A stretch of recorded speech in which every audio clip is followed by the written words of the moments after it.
So if you see your name with the title Mr. or Mrs., or they use our name in uppercase, this is back to Admiralty law. The legal fiction is an abstract term to explain a concept, and so is the term straw man. With debt collectors, people assume when a debt collector comes round that they have actual power. They don't. They have no power whatsoever. They only have the power that you give to them. What are you doing? Film this, please. Don't obstruct me. I'm not obstructing you. Right. Show us the warrant. So we don't consent. You need our consent. That's the end of it. Do you mind telling me who you I are? won't tell you anything. So you're a police officer enforcing laws, but you don't know every law, is that right?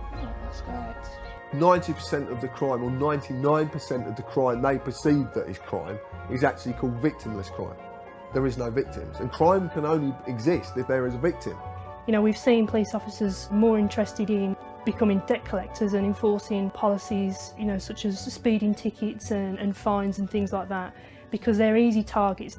Once you comprehend the difference between lawful and legal, and ultimately what your legal fiction straw man is, the fear of debt collectors, police, and authority just goes away.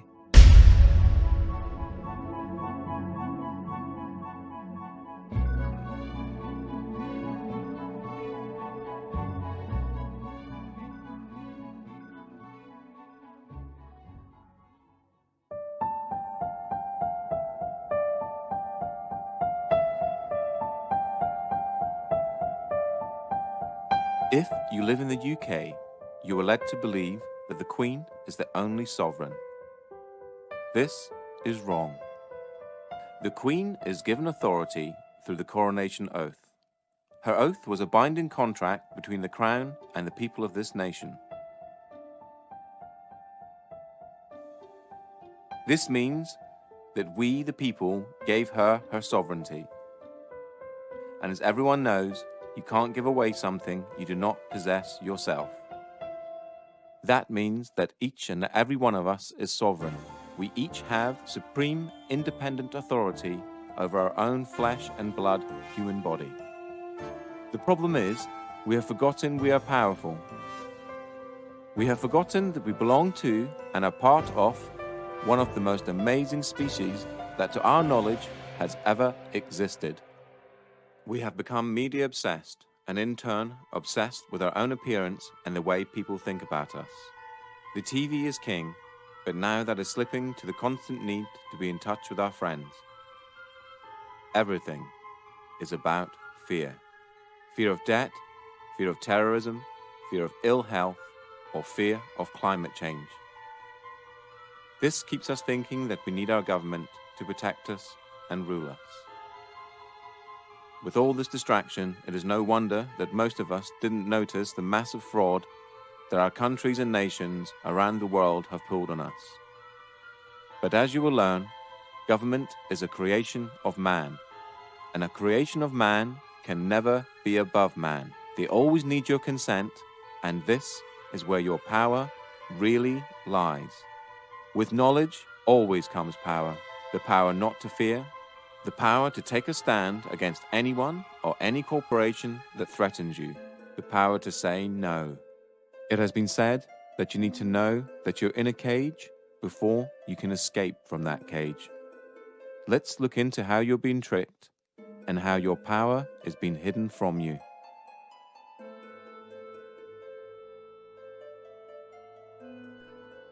If you've never heard of the terms legal fiction or straw man, then what you're about to learn is something that sounds so astonishing that it couldn't possibly be true. If I were to tell you that paying your tax, getting a driver's license, registering your car, paying fines, and attending court are all optional and that you are conned into agreeing with them, what would you think? All statutes and acts are optional too. Your straw man is a fictitious legal entity created at your birth through your birth certificate and the registration of that birth. Okay, my understanding of the legal fiction, which is also referred to as the straw man, the way I explain it when I do talks, I keep it really, really simple. And what I do, I liken it to a game of Monopoly.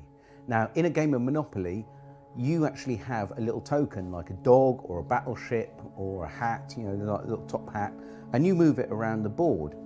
Now, I believe that they actually give us a fictional entity which we can actually use or not use. And I believe this is and a lot of other researchers do as well, that this is your name in either uppercase or with a title.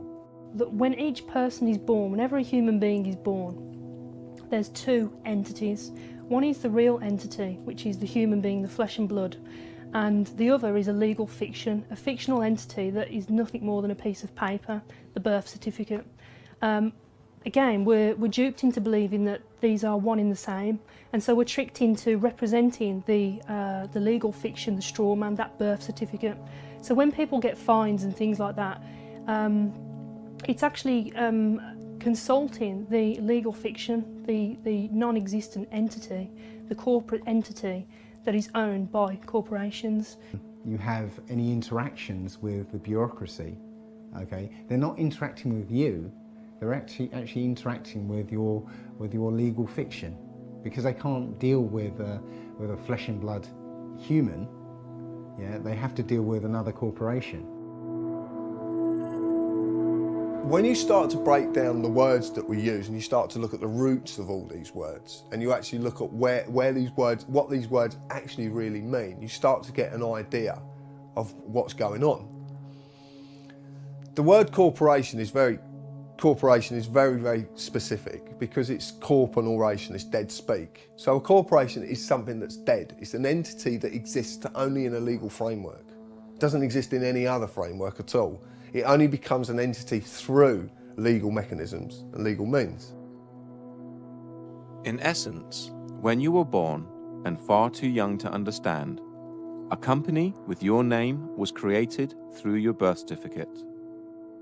When your parents registered your birth, they actually created a company and handed ownership of that company and you over to the state. It is important to remember that your parents were tricked and had no idea this was happening. This is why the state can take children from their families and it not be classed as kidnapping. They own your child.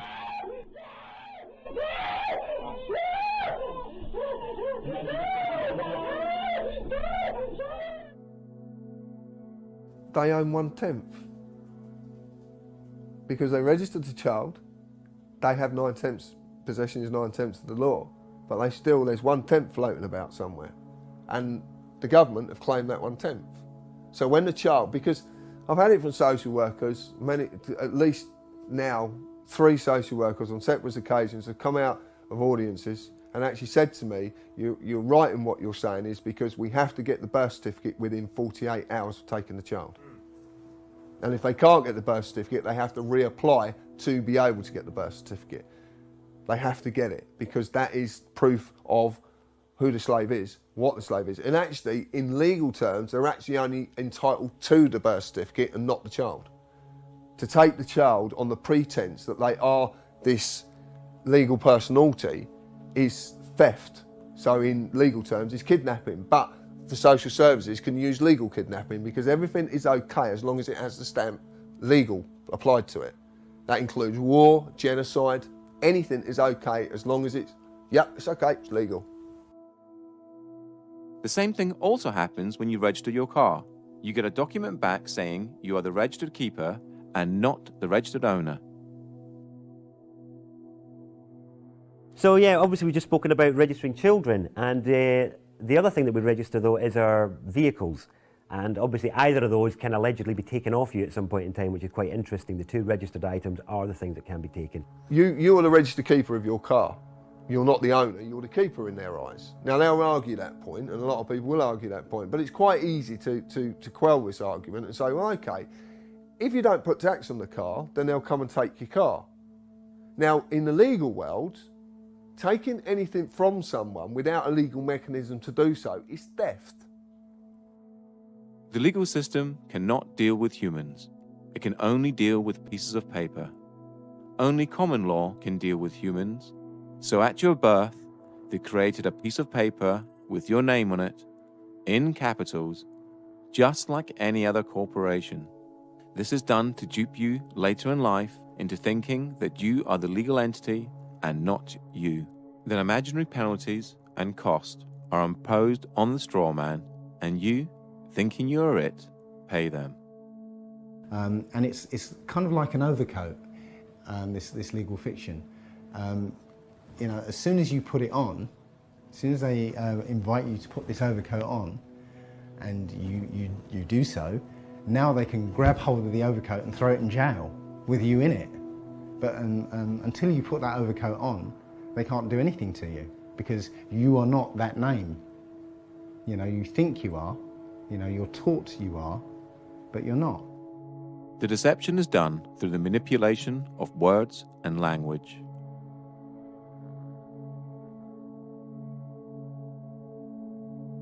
But that to me is legalese. It's just jargon that no one really understands, and because no one really understands it, no one ever questions it. We basically have a discussion that everybody is taught incorrect, but because everybody's taught incorrect, they believe it's correct. Legalese is a whole language of its own. It's a complete legal jargon that's not really designed for anybody to understand it other than those that are supposedly supposed to be enforcing it. And it's something that's so complicated that not even police officers understand what they're saying. What is wonderful is that they create their own language called legalese, and it has a completely different interpretation from English. You know, we're supposed to have you know, this sort of understanding that we were within the law, and yet they're not even using the same language as we are. The easiest way to understand legalese is to realize that there are many English words that have more than one meaning, depending on whom you are talking to. If I were to ask you what a person was, you'd probably say a human being, but that's you or I.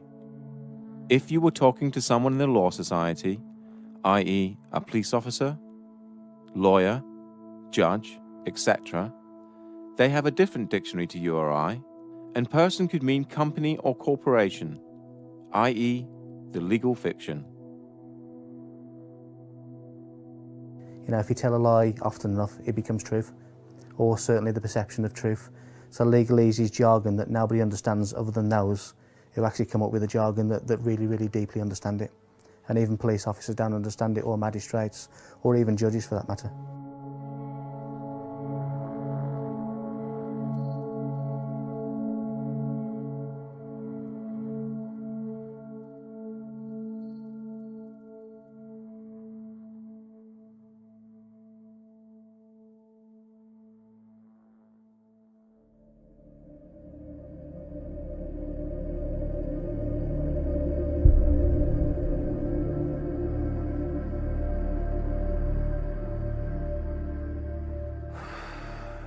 Tax is probably the best way, the only way better than fractional reserve banking to starve a community is taxation. And it wouldn't be that case if the tax was actually spent on the people and on the land, but because it's not, it becomes a starving of the people. This again comes back to corruption. And tax would be fine. We'd be living in an amazing health service, incredible roads, all the rest of it, if all the money that went into the taxation pot was paid for what it was supposed to be for. My understanding is it isn't. The problem that we have is the implications for its non-use is that, other than fraud, it's the only debt that can deprive you of your liberty. It's the only debt that they can put you in jail for is tax evasion or tax fraud, which is pretty serious really, because you can ignore as many credit cards or loans as you like and you can never be put in jail for any of that. But if you try and not pay your tax for a while, they'll really like to let you know about that. Funny thing is, I don't see many representatives of people like Amazon or big corporates that aren't paying their tax in the slammer. Maybe they should be.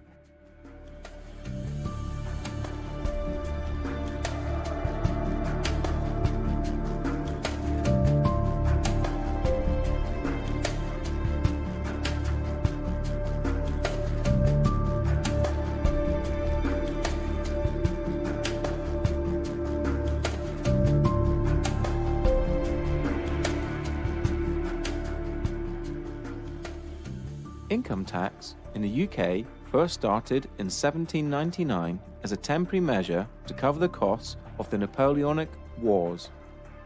It is still a temporary tax today, which expires each year on the 5th of April and has to be renewed as a provision in the annual financial bill.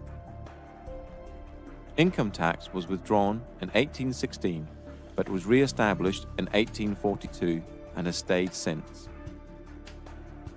Because of this, human beings are the only creatures on the planet that pay to live on it. The government does not own the product of your labor.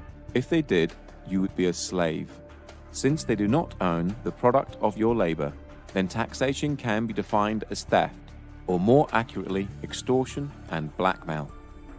No man can own another, so no man can own the fruits of another man's labor. Most people will argue that it is a necessary evil, and that it's legal because the government say that it is. How else would we pay for hospitals, police, roads, and so on? Well, reaching into your own pocket to help a good cause is noble. Reaching into someone else's pocket under the threat of force is despicable. Here is a quick analogy. I run a construction firm, and I knock at your door and demand £10,000 to build an extension, or I'll take all your stuff and throw you in a cage. Essentially, that's what the government do when they tax you. They say they're going to supply you with services and protect you, but if you don't pay them, just like the mafia, they are the ones that come after you and use force and violence to get the money out of you. The trouble is, most people never look at these situations from these angles, and so rarely see the deception that is constantly being pulled over our eyes. A large percentage of all the tax you pay is used on war, bailing out the banks, and paying off the national debt. It has been calculated that 47% of all your income is spent on tax. You work 5 to 6 days a week and get to keep 54% of your wages. Then you have to pay for your mortgage or rent, gas, electricity, water, food, clothes, and that's just the basics. No wonder both parents have to work and work constantly, unlike families of just 50 years ago. You are a slave, and you're in a metaphorical cage that, just like Neo, you cannot touch, taste, or smell. A prison created by the mind of man. Governments essentially run human farms and feed you the perception of freedom. Governments do not make money within themselves. The government's primary function is to trick money out of your pocket and feed it into their business, so they can carry on with wars, deception, and human farming, all in plain sight.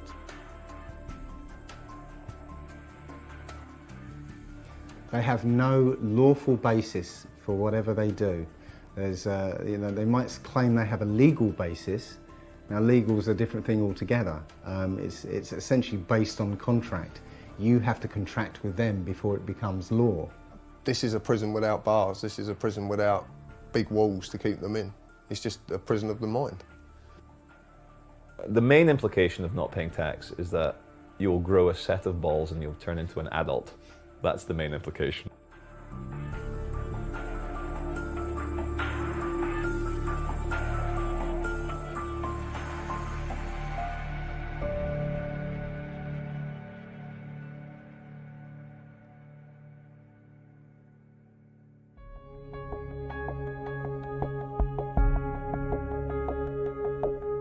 The three functions of money are distinguished as 1. A store of value or purchasing power, the ability of an item to hold value over time. 2. A medium of exchange. Money serves as a medium of exchange, i.e., an asset that the sellers will accept as payment. A medium of exchange allows people to eliminate the use of barter. 3. A unit of accounting, a way of placing a specific price on economical goods and services. As a unit of accounting, the monetary unit is used to measure the value of goods and services relative to other goods and services. Money in its modern form arose from goldsmiths who retained gold and other precious metals in their safes and in exchange they gave certificates to prove the deposits. People then started to exchange the certificates for goods and services, and the goldsmiths very quickly realized they could make a lot of money out of just looking after other people's valuable goods. They're now no longer a goldsmith, but running a deposit facility, took in gold and other precious metals as deposit and issued deposit notes that the public used as money, backed by the gold in the deposit facility's safe. The goldsmith soon realized that very few people actually redeemed the gold, and so he started to give out loans in the form of deposit notes, knowing that he only needed around 10% of actual gold in his safe, as that would cover, even on a busy day, the amount of people exchanging certificates for gold. The deposit facility would then require the loan repaid plus interest, and this was the birth of modern banking. Through the years, money has been backed by, given a store of value, by the silver standard and gold standard, meaning you could redeem the note for gold, just like it says on this US note here, if you so required. On the 21st of September 1931, the gold standard was abolished in the UK, and on the 13th of August 1971 in the United States. Since 1971, the majority of the planet now use fiat currency. Fiat currency is money backed by nothing and has no value. It only has value because it's decreed as such by the government, and more importantly, we all believe it has value. The only entities that have the legal authority to create money are the Treasury and the banks, and they create it out of nothing. Martin Wolf, the Financial Times chief economic commentator, said this: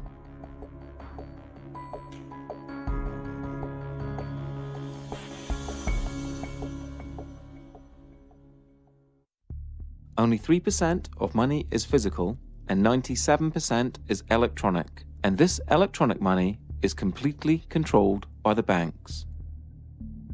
To repeat again, the banks create money out of nothing and then lend it to you and ask you to work using the most precious commodity on the planet, your human energy, to pay back the loan plus interest.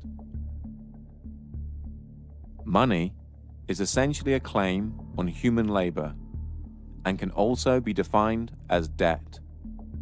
A debt is created for you to pay back. So why don't the banks just print money and get rich that way? Well, because they need you. They need you to create a promissory note in the form of an agreement. A promissory note is a species of money, and when you complete and sign the agreement, the document now has value, just like a banknote. So, at the heart of money lending is a massive fraud. You create the money with the authority of your signature and the creation of a promissory note that the banks then securitize, making them more money. Then the bank makes you believe you have borrowed the money and requires you to pay it back plus interest. Please remember this when you get to the section about debt later on in this documentary. During this documentary, you will hear people talk about promissory notes and bills of exchange. A promissory note is a promise to pay and is created by you, the debtor, and a bill of exchange is an order to pay and is created by the creditor. And they both have value. The way I try and explain the whole crux of the financial system is what I normally do when I'm doing a talk. I have a little bag of marbles and I have 10 marbles in there if I haven't lost one of them. And so what I do, I sort of get the marbles out, show everyone, right, 10 marbles, put them back in the bag. I say, right, is there anyone here that can get 11 marbles out of this bag? And they're all looking at me like I'm mad. I say, well, that's how the banking system works. It's absolutely crazy because what they do, they create a certain amount of money, but then they want more back. But hang on, that interest that they want more back doesn't exist. It can never exist. So two things have to happen as a result. one thing, the supply of money, or marbles, whatever we're talking about, has to increase. And not only does it increase, it has to increase exponentially, more on top of more. So it's basically, the curve is going up and up and up and up.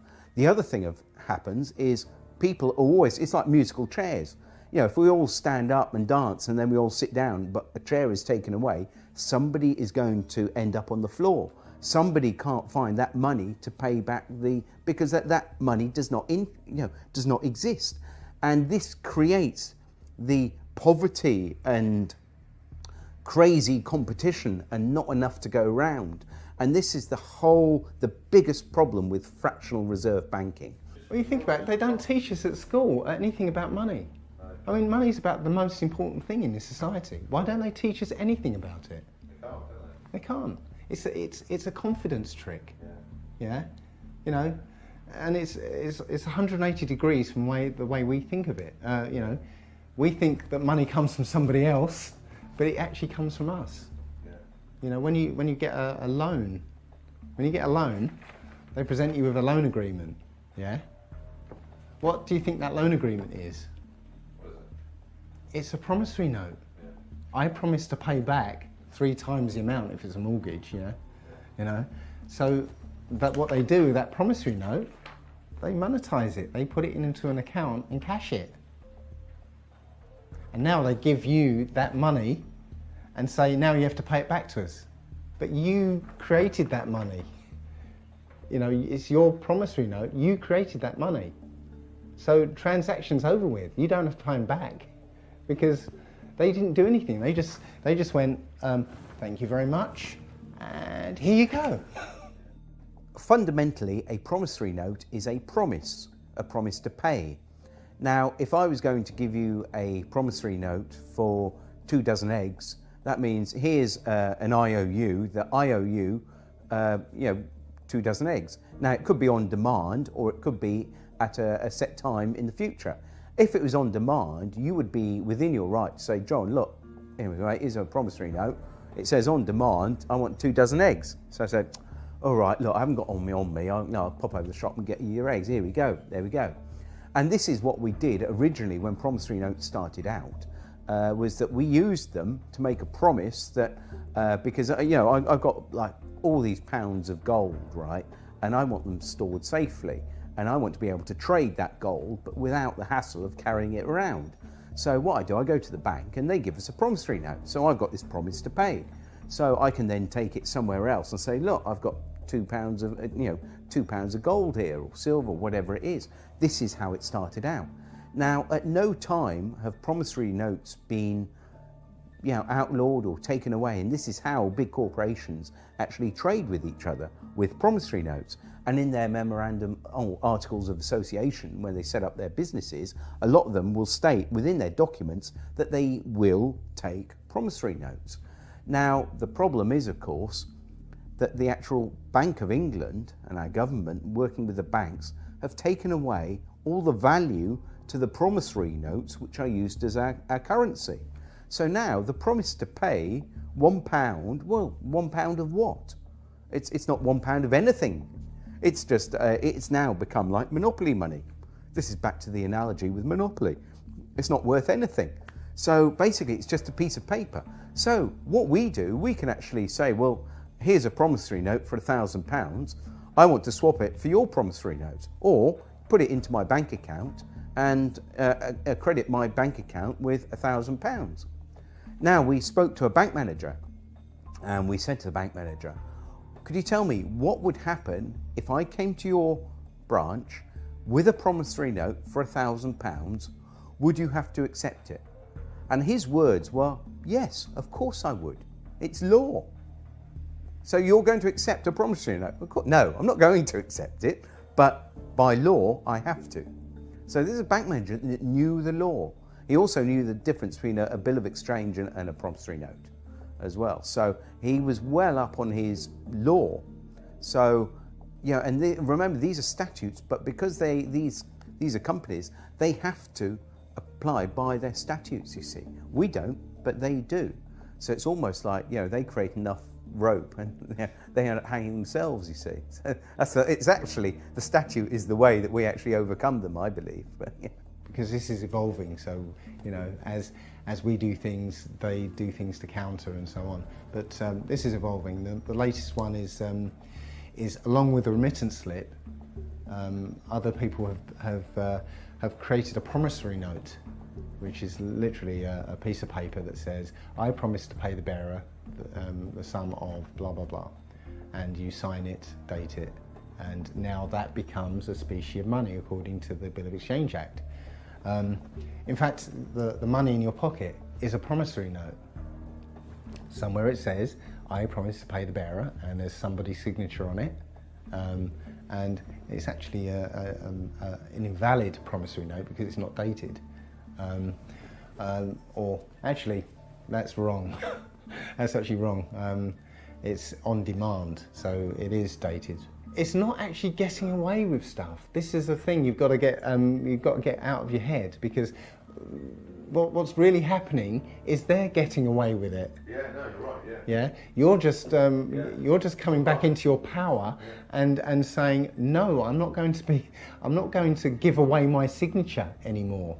This is what you're doing. Your signature is the most powerful thing on this planet. Yeah, your signature is worth an unlimited amount. And this is the thing we don't realise. We have the power. You can go into a bank, okay, and come away with £100,000 as a loan, yeah? What do they take from you for that £100,000? Your signature. Your signature. Just your signature. You see the power of that signature now, yeah? So with your signature, if you write your promissory note, you've created money. And that money is your promise to pay. Your promise to work, use your energy, yeah? That's all there is. Your unlimited energy. And that is what the money is. And you supply it, not banks.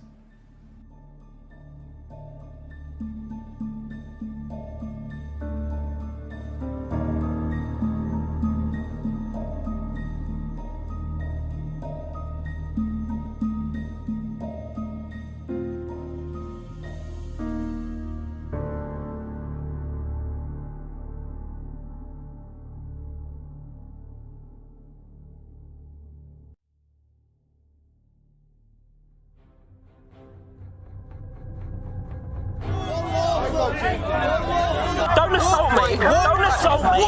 Don't assault me! Am I free to go? Listen, mate, I'm asking the question. You're the public servant. I do not consent, officer. I don't consent to him entering the property, breaching the peace. But I am sovereign over my human body, and I do not consent to any search. I do not consent to any authority you feel you have over me. I am a sovereign British citizen, and I do not wish to be searched. I am the county court bailiff. No authority.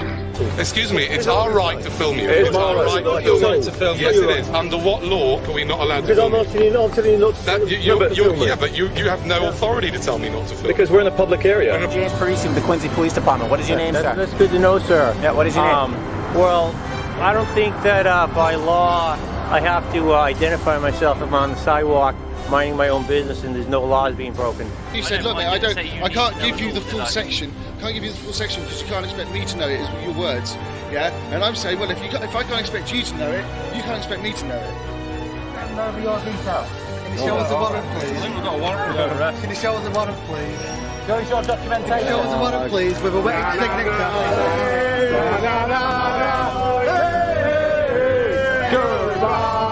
I'm not happy with this, mate, honestly. Okay, alright, well... Am I being detained right now? No, you're not being detained right now. Am I free to go? Sorry? Am I free to go? Not at the moment, no, because I need to... Well, am I being detained or arrested right now?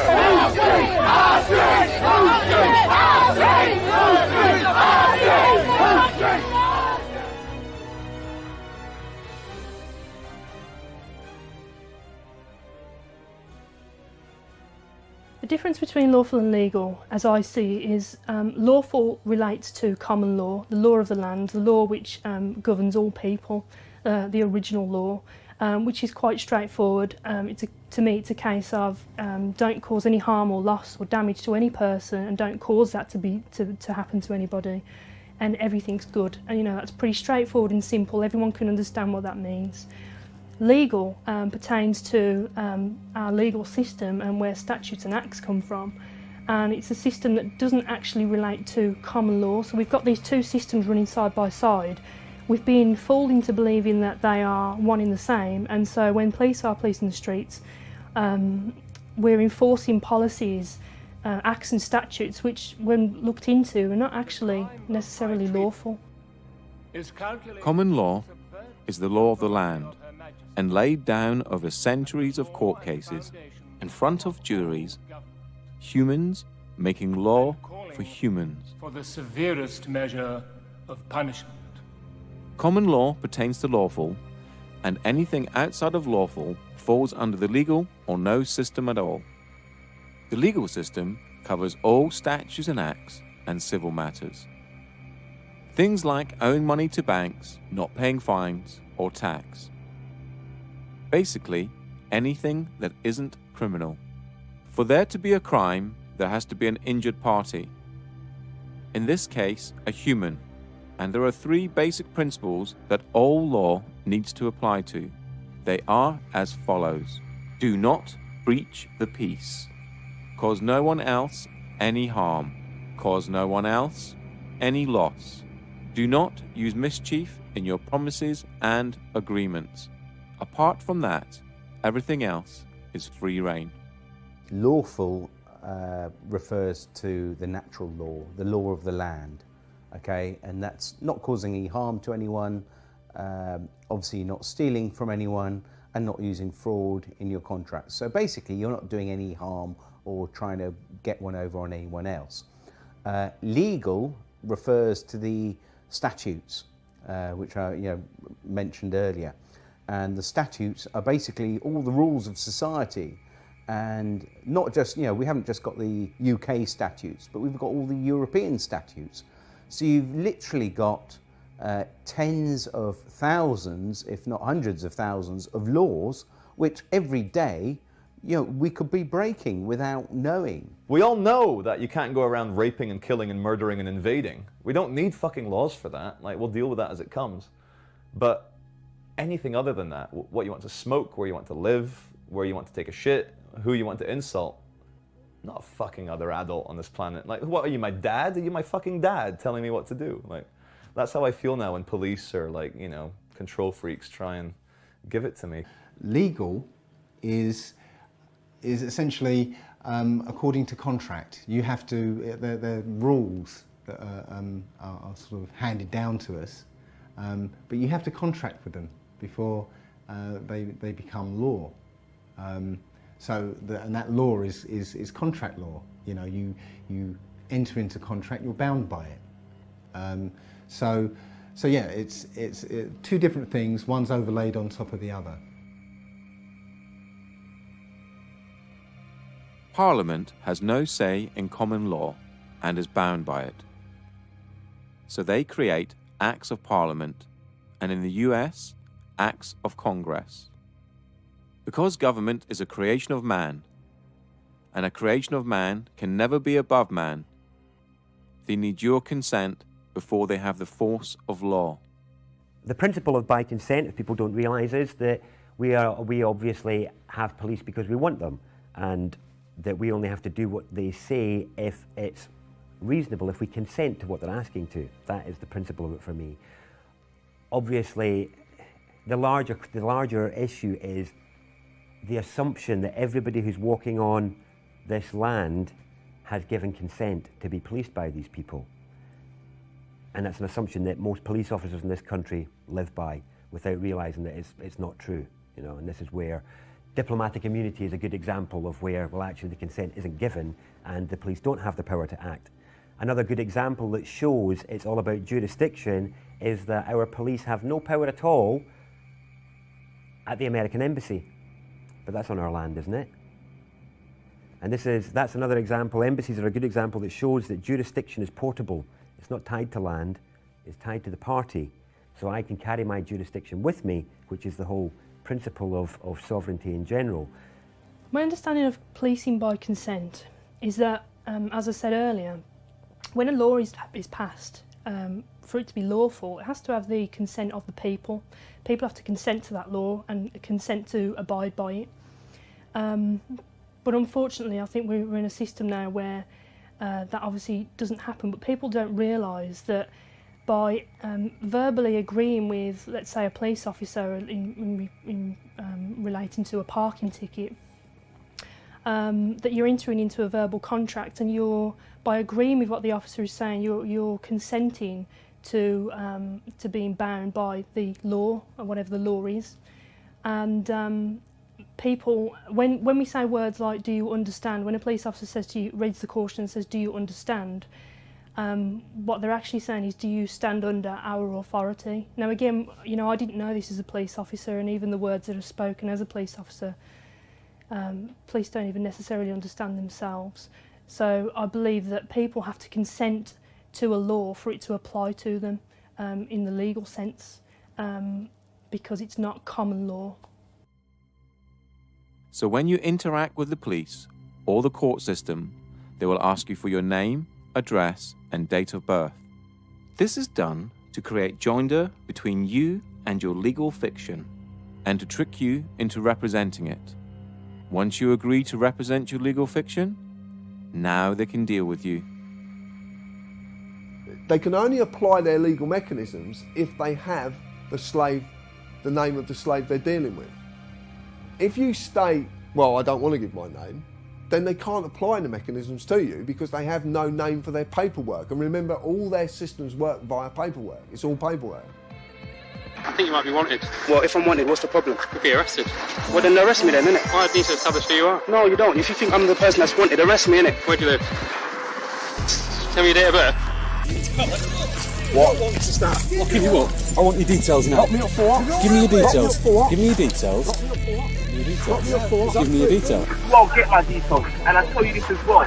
Yeah, I tell you this as well. I'm not a criminal. I'm a peaceful man sitting out here. I just burn down the system of corruption and pollution that we now represent. But in the meantime, I'll leave you to it, but obviously if there are any problems, then I might have to come back and obtain your details and speak to you further. Look, okay? You have no right to just leave me to it. You have no right to say you're going to come back and ask for my details. I'm me, he's him, yeah. You're you. That's our details. Oh yeah. Am I obliged to give you my details? We've spoken to you. Yes. Okay, we've asked you to leave the store. Yes. Wait a second. Give me your details. And you have my details. Am I obliged to give you my details? You're not obliged to give me your details. Oh, great, okay. Why? How are you defining yourself under the sex crime definition? Am I obliged to answer that, sir? I do not wish to answer any questions, sir. You don't have to, I'm just asking you. Am I obliged? You're not no, obliged. I'm not obliged. No comment. Okay, that's fine. What are you doing? Am I obliged to answer that, sir? No?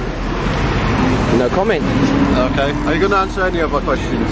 If I'm obliged, I will, but if I'm not obliged, then I won't be answering any questions. Oh, that's fine. Are you going to tell us your name or not? Am I obliged? Right, so you're demanding now, are you? Or are you requesting that I give you my details? Right, well, I would politely decline your request. Why is that? What's your reason for declining? Privacy. You got an ID or driver's license on yourself? Yeah. You see it with us? Nope. Not gonna do it. What's your name and badge number? Officer Carlson, ID 7345. Okay. Am I being detained or free to go? Free to go whenever you want to. Thank you, sir. I'm asking you again, am I obliged to give you my details? I'd like to, because I'm going to do a name check. I got it. I'd like to see if, I got it. if you're banned from this area or Okay. whatever. Well, I'm asking you again, I know you'd like to, but the reason, just to explain to you, the reason I don't like to give my details is because I don't trust where those details go. Do you understand? You well know as well as I know, sir, that in order for you to ask me my name, you have to suspect me of committing a crime. You know and I know that you don't suspect me of committing a crime. You're just poking around where you don't belong. Okay, is there a problem, officer? Constable. Basically, under section 163 of the Road Traffic Act, I'm allowed to check your documents. Of course you are. And I know I'm not obliged to give any details whatsoever. However, I'd like to know, is there a problem? I don't even have to speak to you unless you're going to arrest me, mate. That's You got some mental health problems? No, mate. No, I just know my right to remain silent. Well, Yes, you did, mate. When the camera was not on, that's what you said. Have you okay? got a contact phone number? Right? No, I haven't got a contact phone number. I'm not obliged to give any contact phone number. All I would like now is my card back. I'm not accepting any paperwork from you guys, and I want to go on my way. I'm gonna be detained right now. Legally, you're meant to confirm your name and address to me. Lawfully, hold on, lawfully, Lawfully? Yeah, lawfully. You're supposed to answer me. You're a public servant. Yeah, what? No, you can't see my ID. Can I see your ID? I'm glad you brought that up. Can I see your ID? I see your... I hand over the vehicle. You're going to have to give us your details, okay? I don't have to give you any details. You're going to have to. Call the sergeant, mate. I don't have to give you any details. No, ma'am, you may not. I am talking to and investigating something now. I can't... You're investigating me for what crime? I didn't say it was a crime. Okay, then there's no probable cause or reasonable suspicion for me to provide it. Because... And then what would you do if I was to say that I don't have a name? Like, how would you look me up or anything like that? Well, we wouldn't. Because if I stop you like this to have a chat, and I ask you your name, you don't have to tell me. Yeah, no, I'm just glad you know that, because a lot of police officers where I'm from don't actually know that. You don't have to give me a name. The only time you have to give me a name... You caught me breaking the law. Or, well no, even then you don't, because you can be booked in as unknown. I suppose, I could replace. The only time you're legally obliged to give your name, address and date of birth is when you're driving a car. If you haven't broken any laws, you don't have to do anything. You don't have to interact with the police if you don't want to. If they come up and try and engage you in conversation, and you haven't done anything, then you don't have to engage in conversation with them. You can just, you're free to walk away. If they want to detain you, they need reasonable grounds to do that. And if they don't have reasonable grounds to do that, then they're actually in breach of their oath, and they're liable. With statutes and acts, the consent of the people, those are the people that's there to govern, has not been obtained. And so, you know, it's frowned upon. It's very much a grey area, and police are being used to enforce statutes and acts of the legal system, and not really understanding what that means and what it means as a police officer to police. I believe that Black's Law Dictionary states that a statute is a legislative rule of a society given the force of law by those who consent. So a statute it doesn't actually say a statute is a law, it says it's a legislative rule of a society given the force of law, but only by those who consent to being in that society or consent to the fact that consent to the law. So if you say to a policeman when they stop you, I'm sorry, I do not consent, I do not understand, that is, I do not stand under you, then you can step away from that. But it's important that you uphold the actual natural law. And of course the policemen and magistrates and also the Queen, they all state oaths to the law of the land. So you can ask an officer if he's actually, are you on your oath? So it's important that we can actually get them on their oath, because they don't swear an oath to uphold the law of the sea or statutes. They swear an oath to uphold the law of the land. If you're pulled up by the police and the police say to you, can I have your name? And you say no, which officially you don't have to give your name. It's actually on the Metropolitan Police site itself. It actually says you don't have to answer their questions.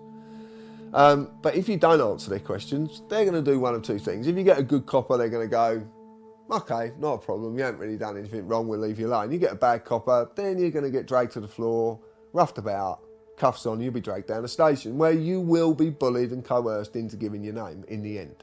And if you don't, they will just keep you as long as they possibly can.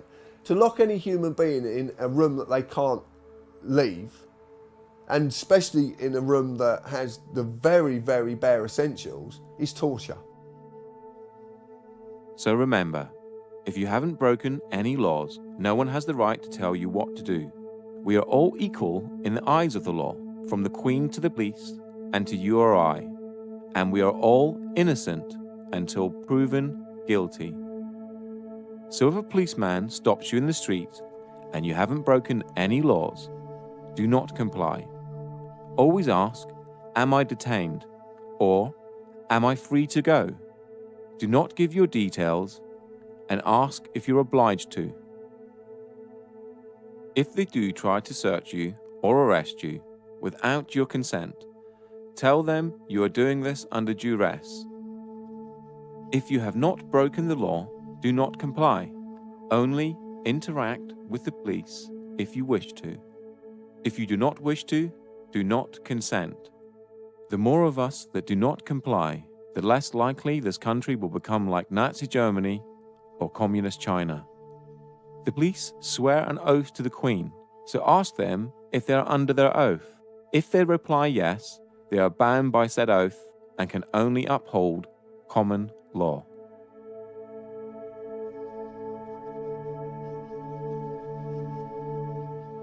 This is certainly the most updated. When I joined, it was slightly differently worded to this, but this is probably the most updated, and it starts with I, you state your name, of, you state whichever police force you are serving, do solemnly and sincerely declare and affirm that I will well and truly serve the Queen in the office of Constable, with fairness, integrity, diligence and impartiality, upholding fundamental human rights and according equal respect to all people, and that I will, to the best of my power, cause the peace to be kept and preserved, and prevent all offences against people and property, and that while I continue to hold the said office, I will, to the best of my skill and knowledge, discharge all the duties thereof faithfully according to law. That is the oath and attestation of a police constable. If you ask a policeman to say, are you on your oath, very often they change their, they actually realise what you're talking about and they change their behaviour, because their oath was to uphold the common law of the land and not the statutes, not the law of the sea, which is the law of commerce. Because we realise that everything now is to do with commerce. When the policemen stop us, you're not wearing a seatbelt. Well, who am I causing harm to? Where's the loss or damage? It's crazy. And so they say, oh no, you're breaking the law. Well, I'm just breaking a rule, but why? What authority do they have over us? I haven't given them my authority. The oath that every police officer is to preserve the property, life and subjects of the Queen. Now that to me is people, property, disturbances, breach of the peace. That's how I understand the office of constable to be now. It's basically an oath is a promise. I promise to enforce the law. I promise to serve Her Majesty's subjects. I promise to prevent them as much as I can, prevent them from being harmed, to prevent their property from being destroyed. That to me is the oath of a constable. Police take an oath when they join the service. Again, they don't really understand what that means. It's not explained in any details. It's kind of a grey area. You just take it to mean whatever you want it to mean.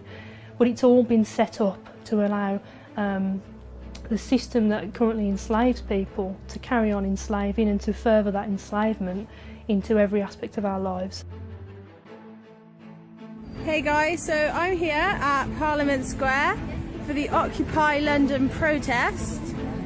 I've just come over to a group of police officers who are protecting and serving the people today. I've just approached this guy here who obviously has his back to me now. What's your name please, sir? Obviously you're obliged to tell me. It's your job as a public servant to identify yourself. So could I have your name, please? Okay, we have here Constable Bird.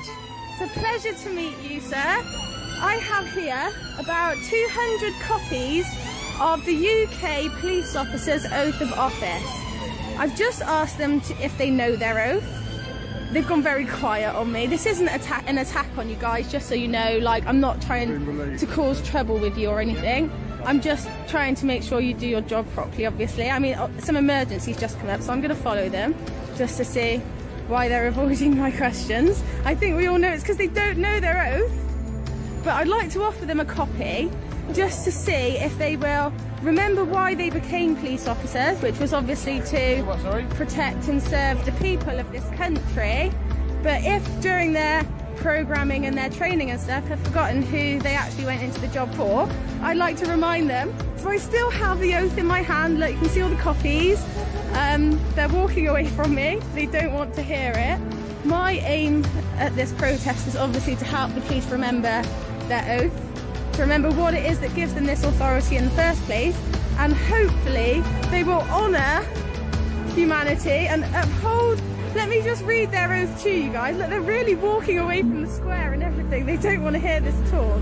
I, so-and-so of wherever, do solemnly and sincerely declare and affirm that I will well and truly serve the Queen in the office of Constable with fairness, integrity and diligence and impartiality, upholding fundamental human rights and according equal respect to all people. And that I will, to the best of my power, cause the peace to be kept and preserved and prevent all offences against people and property. Sorry, where was I? Prevent all offences against people and property, and that while I continue to hold the said office, I will, to the best of my skill and knowledge, discharge all the duties thereof faithfully according to law. So could you now recite that back to me? This is going on the internet, by the way. Not even an acknowledgement from them, guys. This is what we're dealing with. They've just completely ignored all attempts and walked onto their van and gone away. What are we supposed to do? I'm not giving up. I've got about 200 copies of their oath of office that I'm going to give out to them, and I'm going to ask them to uphold it and say, will you honour this oath and remember why you started this job? And hopefully, fingers crossed, some of them remember that it's the people that they work for. So wish us luck, guys, because we're on a mission to convert these guys to truth and love. Wish us luck. Namaste.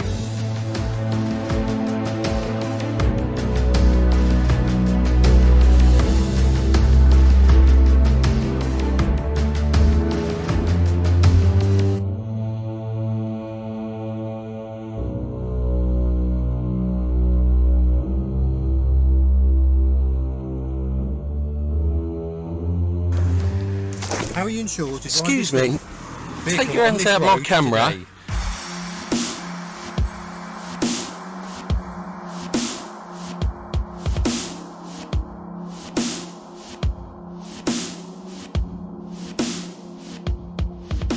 So I've seen many sorts of videos on YouTube and the like recently where people have been filming encounters with police officers, and they're basically been told that they can't film. Well, if you look at the Metropolitan Police's official website, it actually states that you can film police officers if it's in a public domain. If it's in a private domain, then obviously that may well be different, because there's certain laws of corporations and whatever that may prevent that. But certainly if you take a camera or a phone and you record the encounter, there's nothing illegal about that at all. It maybe help as a witness as an accurate account of what's being said, so there's sort of no ambiguity at a later stage. But certainly not illegal to film anyone in a public domain. There are simply no laws preventing you from filming in public. This also includes the filming of the police performing their duties. Here is a letter that was sent in 2010 to all police stations regarding filming in public. Dear colleagues, guidance for photographers.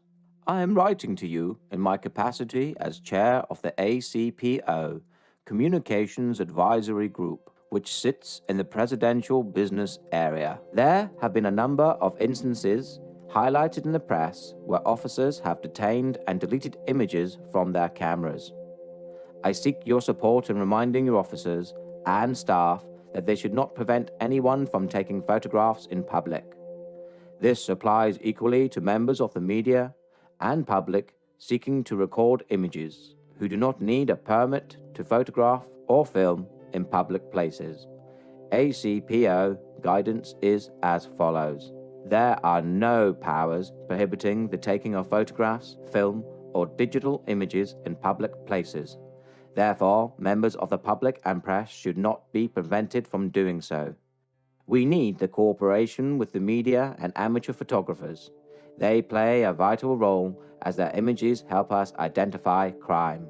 We must acknowledge that citizen journalism is a feature of modern life, and police officers are now photographed and filmed more than ever.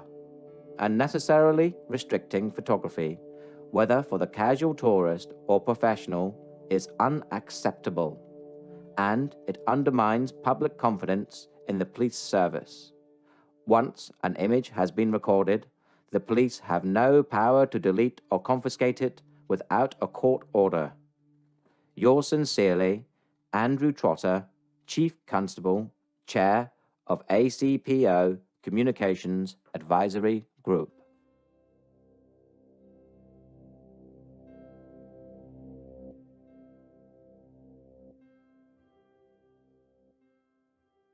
As a professional television cameraman or a member of the public, I am allowed to stand in the street and shoot. I don't need 4 police officers or wardens or whatever you are when I stop to do this. This is absolutely bloody ridiculous. And I'm fed up with every single time that I do this of being stopped and being questioned and being treated like some kind of criminal. Oh, for God's sake, this is Windsor Castle. There are 1 million people around here with cameras. Do you think a terrorist would stand here with a tripod and make it bloody obvious? Or do you think a tripod would just get a terrorist would get a home video camera out and shoot? It's obviously I'm wasting my time talking to you. So. You clearly are. Thank you very much. Let me get on with my day. I'm not arguing, I'm asking you a question. Can I film anything in public, in the public? If it's against the law to film in public, then everybody with a camera would be breaking the law, wouldn't they? What is the actual law saying I'm not allowed to film you? Nothing. There is no law to say you can't. Okay.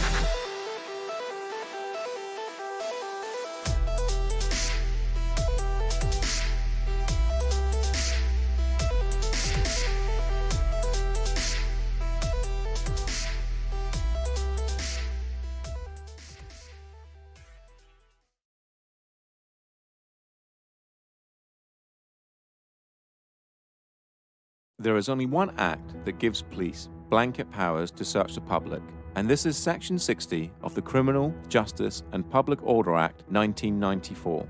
But this needs to be authorized by an inspector or above, and only if he or she suspects that instances involving serious violence may take place and that persons are carrying dangerous instruments or offensive weapons. The order will cover a specific area, normally a town or suburb, for a period of no longer than 24 hours. In a nutshell, if there has been a riot or a gang fight or something of that nature, a Section 60 may be brought into force, and anyone in that area can be searched without reasonable grounds for suspicion. All other bases for searches need reasonable grounds for suspicion, and they must follow Go Wisely. Officers conducting a stop and search will work through a process called Go Wisely.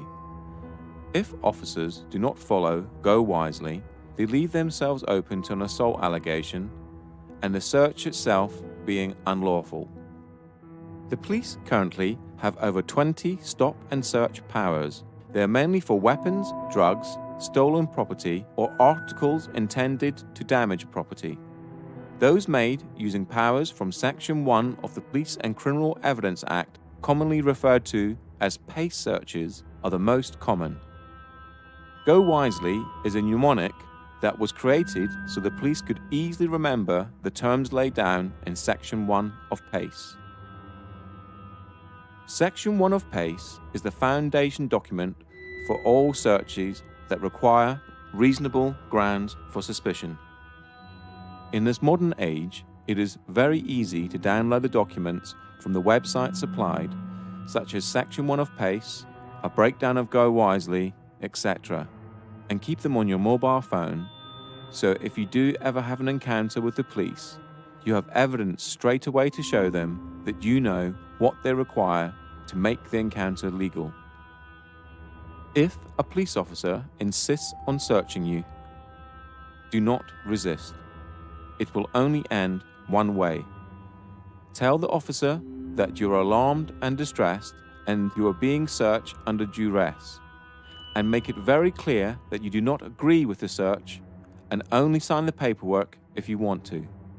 Signing the paperwork means you agree to being searched. Take a lesson from the previous section and always film your encounters with the police. This tactic works twofold. Normally, when you pull a camera out, the police completely change their attitude and work to a more professional standard. Secondly, you have evidence of the entire encounter in case the police officer tries to make any false allegations against you. If you are being searched under the Misuse of Drugs Act 1971, the police officer must comply to Go Wisely as laid out in PACE Section 1. The root power for the search comes from PACE Section 1, and they must adhere to it. If the police do not follow PACE Section 1, then the search can be considered unlawful and an assault charge can be filed against the officer or officers, as with R v Bristol 2007, where the police refused to give their name and the station they were dispatched from. From the mnemonic Go Wisely, the most important aspects for you to question are grounds, object, and lawful reason. Ask the officer what are the grounds for the search and the object of the search, what he thinks he will find, and what laws allow him to do this. This is important because the police have to justify why they have stopped you and record this, and asking the questions makes it harder for them to stop you without reason. The point to all this information is, the police cannot search you unless a Section 60 is in place, without reasonable suspicion. You can, in such cases as a drug search, refuse by not giving consent, as laid out in the Drugs Act 2005.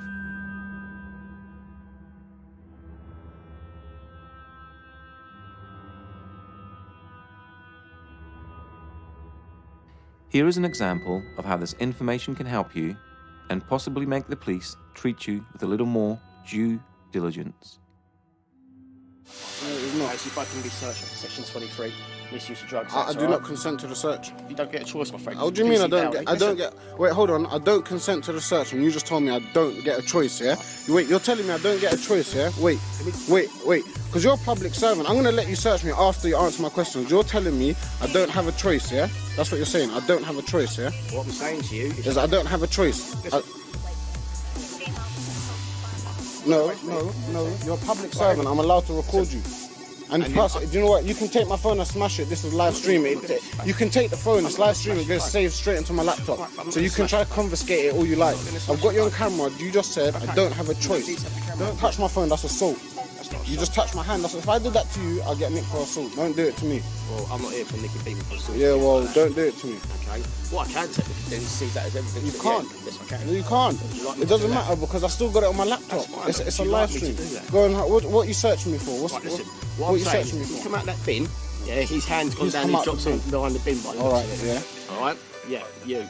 Okay, which gives me the reason to believe the fact you're down an alleyway for no real reason. I just told you, yeah? I'll tell you what I'm going to do. We're going to walk up to that bin. Yeah. And if I see anything down there, yeah, all right, I'm going to turn a pair of you over. If all I right, don't, cool. then we're good, yeah? Walk up then. You walk up. I'm going to walk after you, my friend. You're a public servant and you're not following your duties properly. Listen, my duties, okay? Your duties are to uphold the law of the land, and that's it. Nothing else. Nothing else.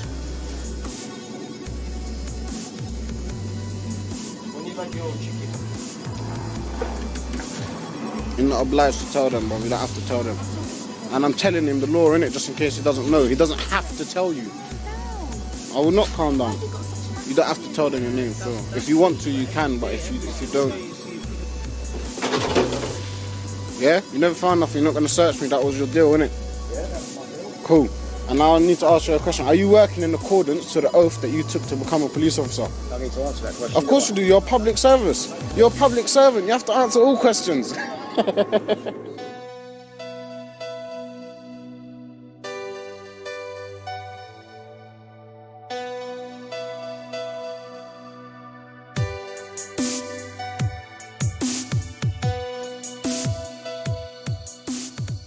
How do you feel about being searched for knocking on the door? I feel like an animal. I feel like I'm being thrown against a wall and told to empty my pockets. Yeah? This is like a legit gang. How often do you get stopped and searched? Every day. Every day? Every day.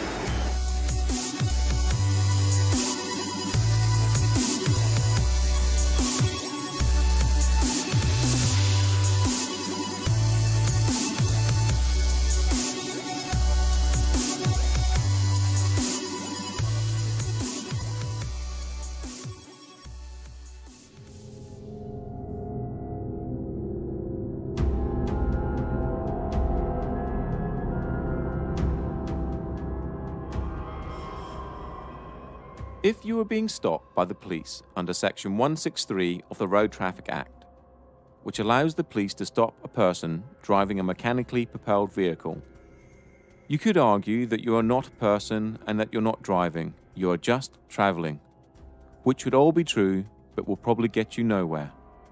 They will then most probably move on to Section 164, which grants them the power to ask for your driver's license, so they can confirm your details and that you're legally allowed to drive the car. Now, since this is an act we're talking about, there is no law saying that you must give your name, but by having a driver's license, registering your car and paying road tax, you sort of agree to it through conduct, to the rules of the Road Traffic Act, that is. The best advice here is to stay in your car and roll your window down, just enough so you can hear the officer and they can hear you. The police have no right to ask you to step out of your vehicle. Ask them why they have stopped you. If they reply Section 163, Section 164, or Section 165 of the Road Traffic Act, it is just to check documents, so give them your license or give them your details. If they require any further details, for example, your insurance documents, ask them for a producer. This is laid out in Section 165 and allows you 7 days to produce documents at a police station of your choice. This could also be the key to not having your car towed if the police cannot confirm you have insurance.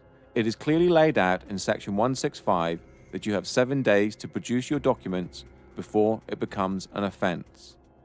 The police have no right to grab your keys out of your vehicle if they are stopping you under Section 163, 164, or 165 of the Road Traffic Act.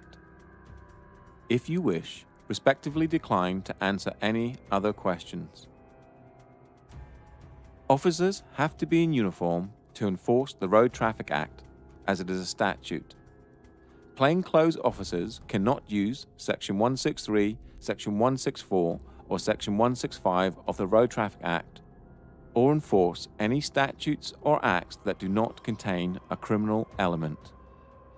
Through extensive research, the makers of this documentary now believe that the majority of PACE stop and searches and stops under the Road Traffic Act, Section 163, are for intelligence gathering purposes, and this is why they are on the increase and officers are not trained or forced to remember the wording of individual acts, as it would contradict with what they are doing.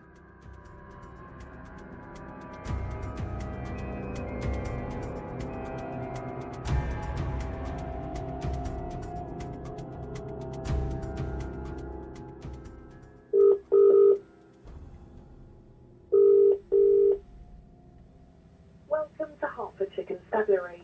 If you know the name or the warrant number of the person you wish to speak to, please press 1. A new trend is occurring with police searches, and it has to do with the taking of mobile phones to check the IMEI numbers. You right, Sarge? How you doing? You okay? I'm fine, thank you. You don't want to give the officers your details? Yeah. What is there a reason for that? Because I haven't committed any crime and I don't think I'm obliged to. No, you don't have to. Yeah. What we will do is we do an IMEI check on your phone, though. We are being told to do that. What's that? Okay? Check your phone to make sure it belongs to you. It belongs to me. It was given by my girlfriend. Yeah, we're entitled to do that, okay? Okay. So if you can hand your phone over to the officers and we'll do a check on that. Okay. You have to do that? Sorry? Am I obliged to give you my phone? Yeah, you are. Alright. We're checking to make sure I've got that on record. Now everyone has a mobile phone, and I would think it very difficult for them to say they had reasonable grounds to suspect that the phone was stolen, unless the officer's information was intelligence-based. After an extensive search online, nothing came up, so I called the police to ask them. Here is that conversation.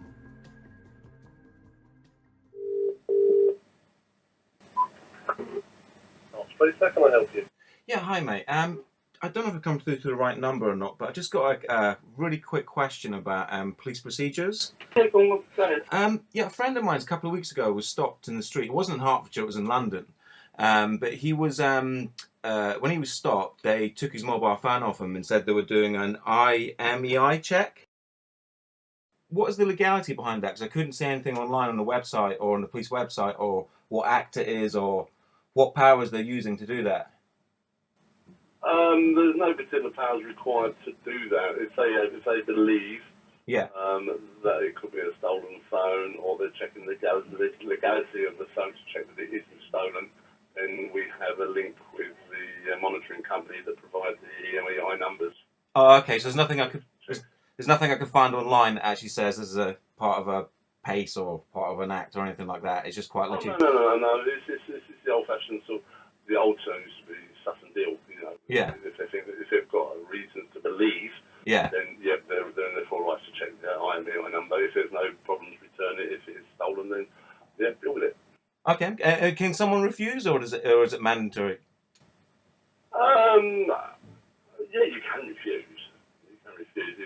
But if they've got reasonable cause to believe, then they can take the phone and the person to the police station for further inquiries. As you can hear from the conversation, the police need reasonable grounds for suspicion. That means they must suspect that your phone has been stolen before they can take it and perform an IMEI number check. This seems to be a new police tactic to try and gain your details through underhanded and mischievous means.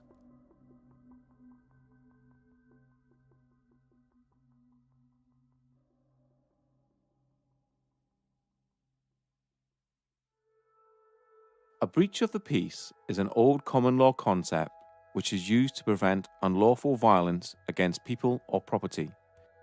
A breach of the peace is not a criminal offence in itself. However, special powers exist for the purpose of stopping or preventing anyone from breaching or threatening a breach of the peace by committing unlawful violence. A breach of the peace are actions which harm another person or harm his property in his presence, are actions that are likely to provoke such harm. A breach of the peace may occur on public or private property. There is no criminal offence for breach of the peace for which someone can be prosecuted. The power exists to prevent a breach of the peace. An arrest can be made, but only to remove someone from the situation or if an imminent breach is reasonably anticipated. This means that if you are arrested for a breach of the peace or to prevent a breach of the peace, you cannot be charged or prosecuted, as it is a preventional power. A breach of the peace is covered more extensively later in this documentary in the section regarding bailiffs.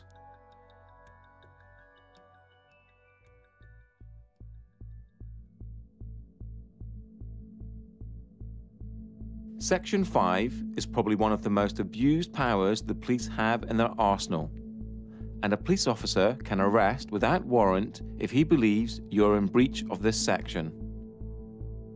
Since February 2014, the word insulting has been removed from the Act to move into line with Article 10 of the Human Rights Act.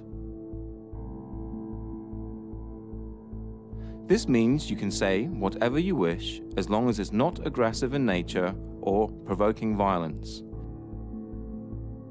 The best advice is to stay calm and not swear or make threats, and as long as you have not broken the law, harm, injury or loss to a fellow human, you will be fine. Just remember this: most police officers respect being respected, and you will have a greater chance of moving on with your day if you do so. But always stand up for your rights. These are the most common types of police interactions, but there are many more acts they could use to try and stop you in your everyday life. Just remember that it is all online, and you have the right to check if you doubt what the police officer is telling you.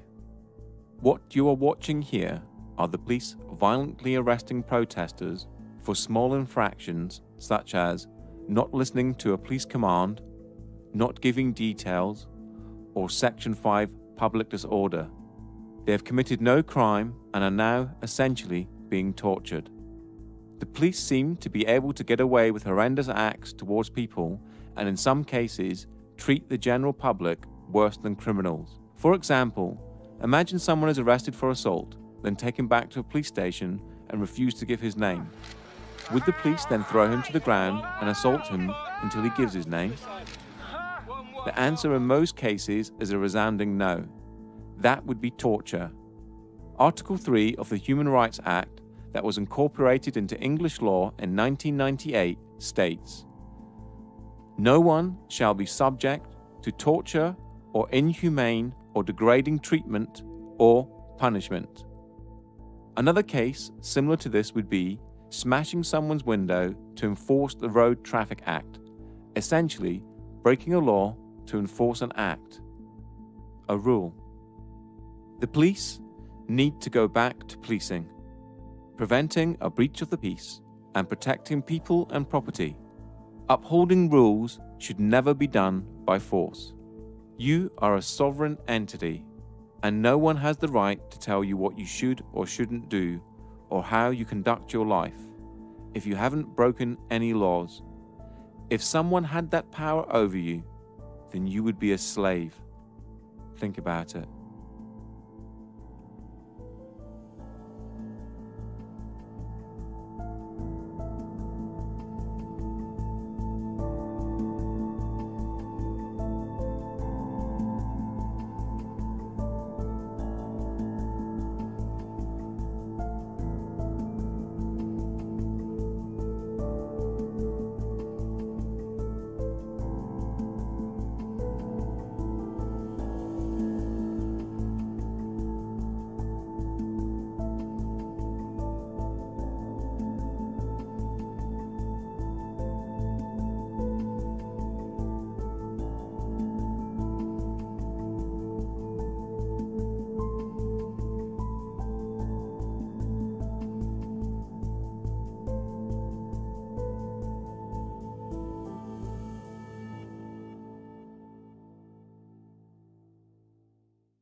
As covered in the first part of this documentary, money does not exist.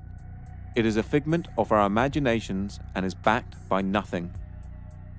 When you borrow money from a bank, they don't take it from their vault and give it to you. Instead, you fill out an agreement, sign it, and they tap on their computers, and hey presto, the money is brought into existence. For a contract to be legal, it must have equal worth. The bank basically give you nothing and expect you, using your own human labor, which is the most valuable commodity on the planet, to work to pay it back. This alone renders the contract void. Debt and the whole industry associated with it is central to the control system that surrounds you. Possibly the only times that you feel intimidated in your life is for police encounters for non-criminal activities and when you owe money to a creditor, and then consequently the debt collectors or bailiffs they send after you. How, in 2015, do we still have scenes like this? Contracts and debt can never be remedied by force. We will show you that debt collectors and bailiffs have no powers except in very extreme circumstances, and only as a last resort, meaning everything you're watching here is completely unlawful. Even when force is authorized, it is classified as reasonable force and cannot be used against a human. Owing money is not a crime, and you can never go to prison for not paying a debt. The whole of the debt industry runs on fear and ignorance. So now when debt collectors call, the first thing, well, not that they call me anymore, but if they did call me, I think now the first thing I would do is say, thank you very much for paying off my debt. That's really kind of you. You know, and they say, what do you mean? I said, well, you bought my debt. You might have only paid 10p in the pound for it, but as far as I'm concerned, you've paid off my bank account. Thank you very much. I really appreciate it. So yeah, and the great thing is you can have a laugh with them, yeah, because you don't take it. You know, what happened when they first started calling me, I used to get really nervous and my voice would start going all wavy. And, you know, my heart would start going, and I'd be on the phone to them because I felt really guilty, because I felt I'd done something terribly wrong, getting into debt, you know.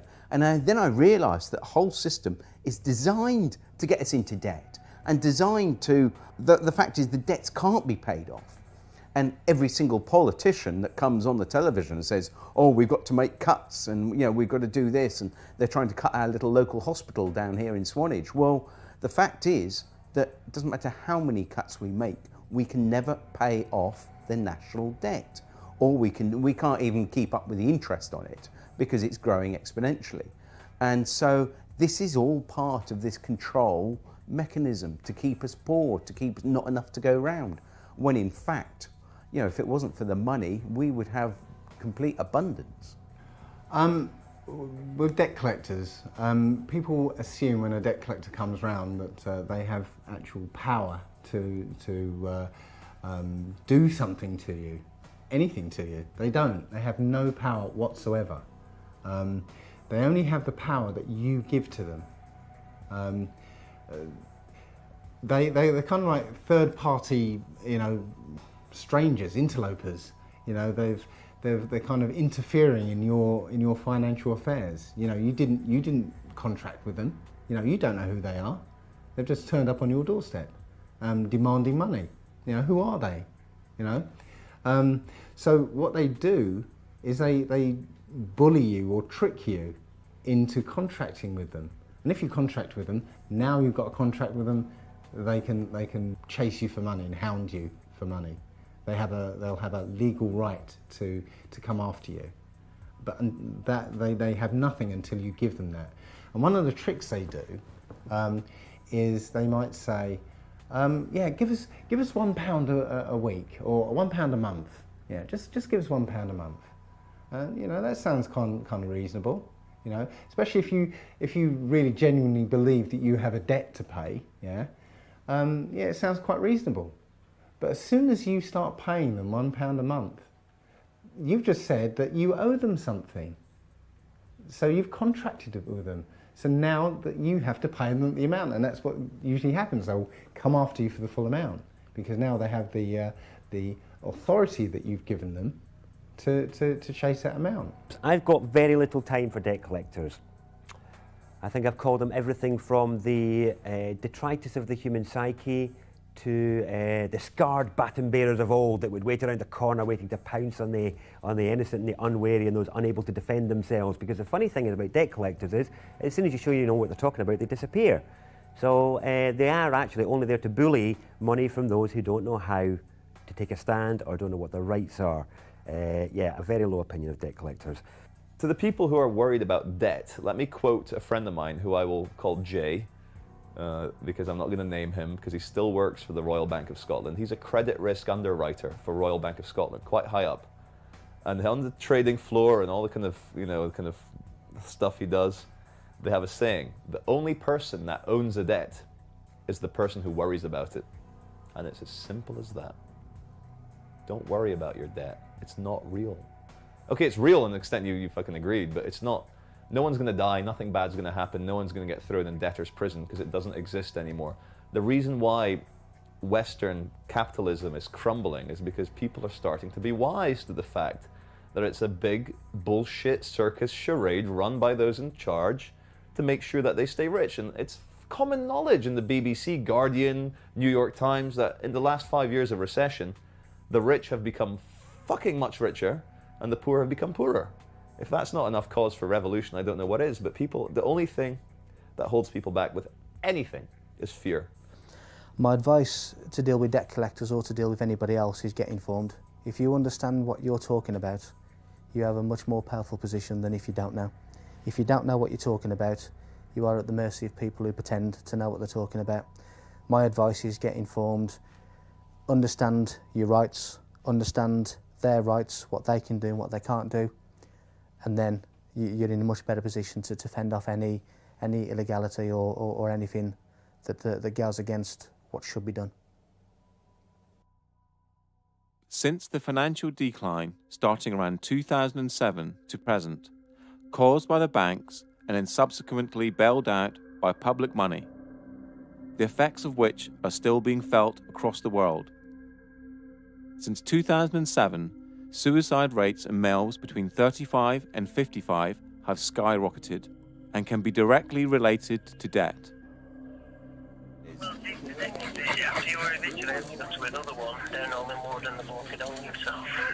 Oh, right. So you had to go to another eviction in Hollingwood and the bloke had hung himself? Oh my God. Oh no! Well, it's not good, is it? Really? It's not Seriously? Good. Our heart goes out to Bloody hell. Everybody. Right, well, I'll just make this question. What are you doing to people? This is what's going on. Have you finished today? Also, suicide rates in postgraduate students has risen drastically and can be directly attributed to debt.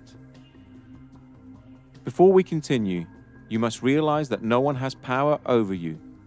The system that surrounds you is just an illusion, created by the mind of man.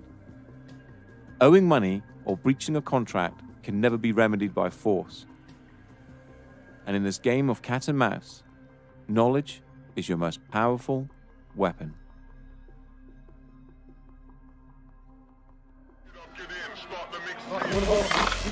Fill this, please. Don't stop me. I'm not stopping you. Right. So was the water? What are you going to do?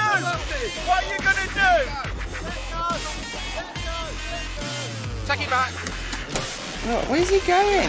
What is he doing? Stop that! You're being really stupid. Why don't you get some respect for yourself? Have a bit of dignity. Show us the warrant, please. I think we've got a warrant for the arrest. Can you show us the warrant, please?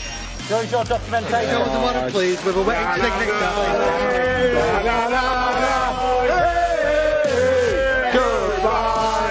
Okay, no, sorry, I'm just asking you, as a human being to another human being, my dear, I just wonder what would motivate people to work for debt collection agencies.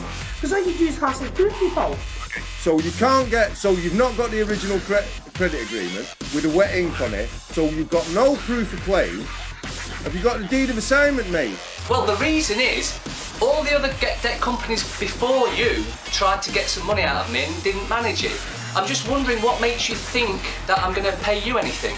So what the council's done is handed it on to a different set of private bailiff called Marston, High Court Enforcement Officers and Certified Bailiffs. Right, I'll just tell you something now, right? Council tax, yeah? You cannot force entry. Go and bully somebody else. Yeah? I hope you enjoyed wasting your time. See ya! See you later! Bye-bye! See how fucking quick. Hey, see how quick you just fuck off. Horrible, aren't they?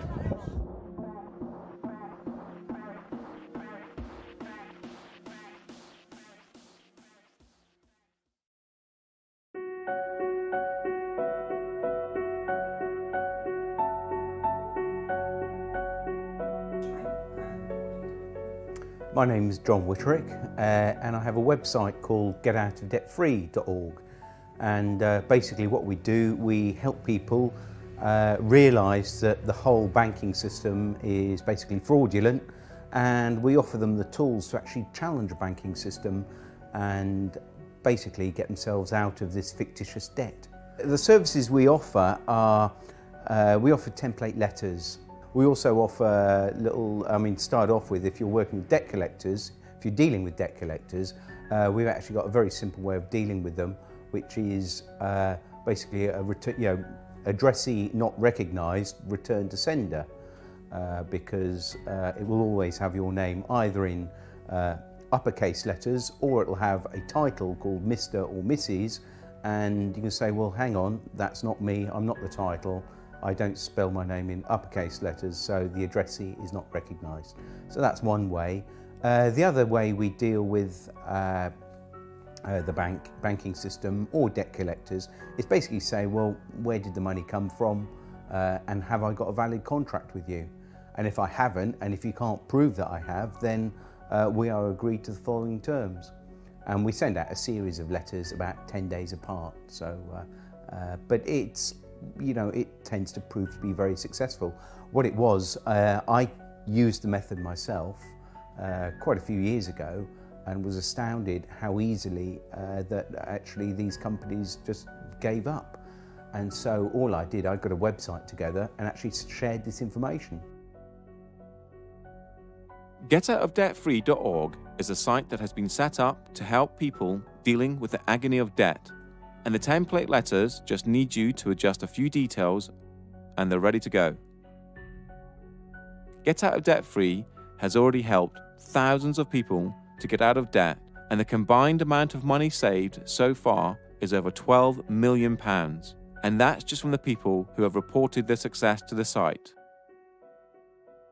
The forum is a large part of the site and is broken down into different sections such as bailiffs, debt collectors, credit card companies, etc. It is full of people who will fall over themselves to help you, and with a wealth of knowledge and experience that will make sure you are not alone. So the important thing is that you have to keep hitting the ball back in the net.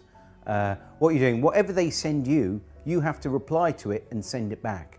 Now, after you've sent them the 3 letters, also what's included in the letters are a fee schedule. And the fee schedule says, well, look, every time you send me a letter, if we can't agree, if you can't prove that I owe you anything, then we're going to agree to the following terms. And, you don't call me anymore. And if you do, it's going to cost you this much. And every time I have to write a letter to you, it's going to cost you this much. So what you do, you send them the fee schedule. And of course, if they do send you anything or contact you, you then start totting it up. And after a while, what you do, you send them an invoice. And if they don't pay the invoice, you can then get onto the small claims court online and actually start, pursuing them for the money. So, what you've got to think is the only power they have over us is fear.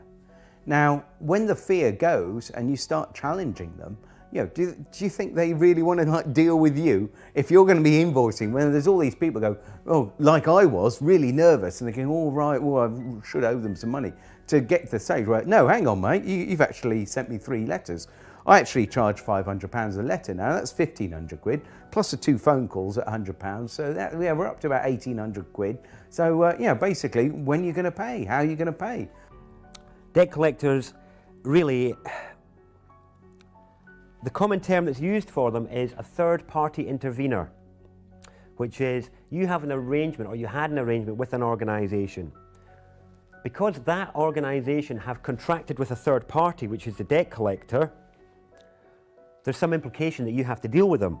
You don't. Nobody has any, you have no obligation to deal with them whatsoever, and they know it really. It doesn't matter how well they've been empowered by their company, you have no need to deal with them whatsoever. And as long as you're firm and clear about that from outset, then your relationship should go a little bit smoother. The other thing I would say is, first of all, in any interaction with any debt collector, at your first communication, let them know that you don't want to have anything to do with them for whatever motives or morals or ethics you feel.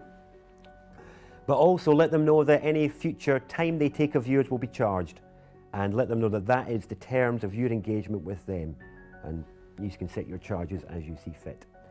Now, one of the things that that people often miss when the debt collectors come knocking is that these debt collectors have actually paid off your debt. They've bought your debt, often for pennies on the pound. So if you apparently owe £1,000, yeah, they've probably paid a tenner for it. But the point is, they've paid off your debt. So thank you very much. Did I actually go into contract with you to say that I'd pay you back for that? You should have probably asked me first before you went around paying off my debt for me. So where's the fear in that? These guys rely on fear to make you pay up. If you realise that they've got no power over you, and in fact they've paid off your debt, thank you very much. Where's the fear? All you're asking from them is an invoice for the amount they say you owe. Yeah. And nothing comes back. Well, they can't supply what we're asking for. They can't supply, and we know they can't supply that. But we asked for a contract. We also use contract law because that goes back years, and it's how we would deal with each other. But we say, can you give us a copy of the contract signed by both parties? And sometimes on loans you'll get a little squiggle, but no name against it. But the thing is, because they are a fictitious entity and we are a living, breathing soul, we cannot contract under contract law with a fictitious entity. So it's got to be equal to equal, really. It has. Yeah. That's what the contract. That's what contract law says. Yeah.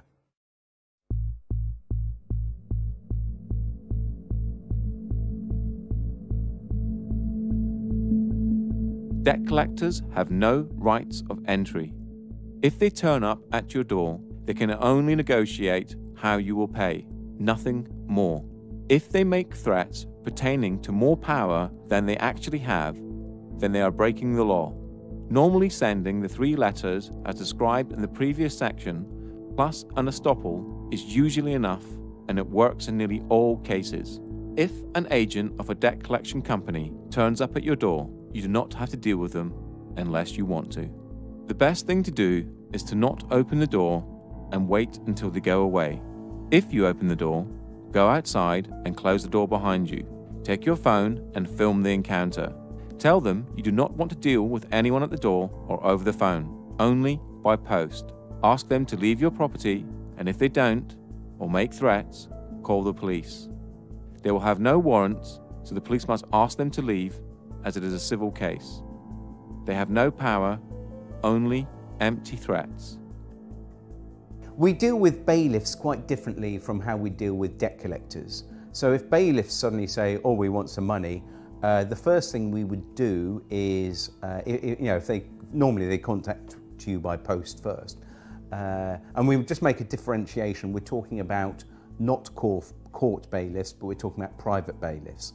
And so for banks and things like that, it's always private bailiffs. So court bailiffs are a little bit different and a little bit specialised. So, but if you're dealing with debts, as you know, and the website is, we'd be talking about private bailiffs. Now, the thing is, they actually have very, very few powers, if any. So the first thing you do, you send them a removal of implied rights of access. So you send them a document you can download off the website, which removes their implied rights of access. Now, what you're doing, you're removing that common law right from the bailiff to be on your property, which means that as soon as he sets foot on your property, then he's committing a trespass, which you can then sue him for. So you make that very clear to him. You can then put that notice on the door or on a window so that it's visible when they actually come onto your property. That's the first thing you do. It's a good idea that everything you do, if they actually turn up at your property, the first thing you do, ideally if you've got a front and back door, you'd go out the back door, lock it behind you, okay, and then go round to the front and meet the bailiff. Make sure you have a camera at all times and view everything. Notepads are great. If you have a notepad and a pen as well, if there's 2 of you, one with a notepad and a pen, another with a camera, it automatically you're watching them. They realise they're being challenged, and that they can't push you about if you're recording everything, and you're well within your rights to do this. The other thing you ask them with the bailiffs, you always ask them, can I see a signed warrant from the court? Now, it has to be signed by an actual judge, not signed by anyone else. It is very unlikely they will have this, unless they have this and give it to you to read, and you can then read it through and take notes. But you can then say, right, I then want to contact the court and actually ensure that this person that signed it is in fact who they say it is. Otherwise you're here under false pretenses, and this is fraudulent. Very often, it's very rare that they actually have anything signed by a judge. So gentlemen, there's bailiffs on the doorstep, the concept of illegal debts, and how you actually deal with them when they're on your doorstep. So who'd like to take that? Well, first thing you've got to understand is that the standard bailiffs have no power whatsoever. They will tell you they can come in your property whenever they want and remove property. They cannot. They're like vampires. You have to allow them in once. If you've allowed them in, they can come back and possibly break into your property and remove it. If you don't let them in the first place, there's nothing they can do. My son was dealing with a particular bailiff called Equita, who were threatening to come around and remove his property. And he showed me the letter and he got a little worried because it says, we would prefer you to be there, but if you're not, we will remove property anyway. And just to put his mind at rest, I actually phoned up the bailiff and stated that they'd said they were going to come and remove property, to which they replied, yes, we can legally come and remove property because once we've had a walk-in possession order. Now, a walk-in possession order is when they've actually walked into your property and started jotting down what you've got. If you never let them in the first place, they can't get in. And the bailiff admitted that if we've not entered your property, we cannot get in. One of the tricks they will do is try pushing past you. Right. If they touch you, that's assault. Call the police. What, just touching you? Touching you is assault. Okay. So they can't push their way in, force past you, that's assault. If they do that, call the police there and then. And they will back off, and also threaten them with a Form 4 warning, which you can send off to their certificating court, and they basically could lose the job for that. Right, I'm gonna go. What are you doing? Film this, please. Don't obstruct me. I'm not obstructing you. Right. Show us the warrant. Give us the keys. Show us the warrant. Let me have a look at the warrant. Bring 999, please. See it. 999. 999. You're not going in without a warrant. You don't tell me what to do. I will. I just did. Yeah, well, you're wrong. I'm wrong, am I? What am I wrong about? Where's your warrant? Go away. There. Where's your warrant? You got. Can you see that? Let me have a look at the warrant. How you doing? There. Are you trying to be heavy here or something? Are you trying to intimidate me? You what you're trying to do? You said 6 times, can I see the warrant? There is the fucking I warrant. want to see the warrant. Hand me the warrant. You're not you are here. And of course, they can't break into your house. That's the other thing. Everyone thinks, well, they can't. You can let them in. Once you've let them in, basically they can then go in again. But what you do not let them in. You make sure the house is locked at all times. Except for in exceptional circumstances listed here, criminal court fines, income tax, or, if it's a business, can reasonable force be used to gain entry, but only as a last resort and only after all other avenues have been exhausted. The wording here is reasonable force. Bailiffs cannot use force against a person, and it states it here in Schedule 12 of the Control of Goods Act. And here in the Criminal Law Act 1997. And on the gov.uk website. The problems arise when bailiffs do not understand their powers and misinterpret the words of the acts, which is easy to do as they are so complicated. Bailiffs tend to pick the parts of certain acts that suit them best.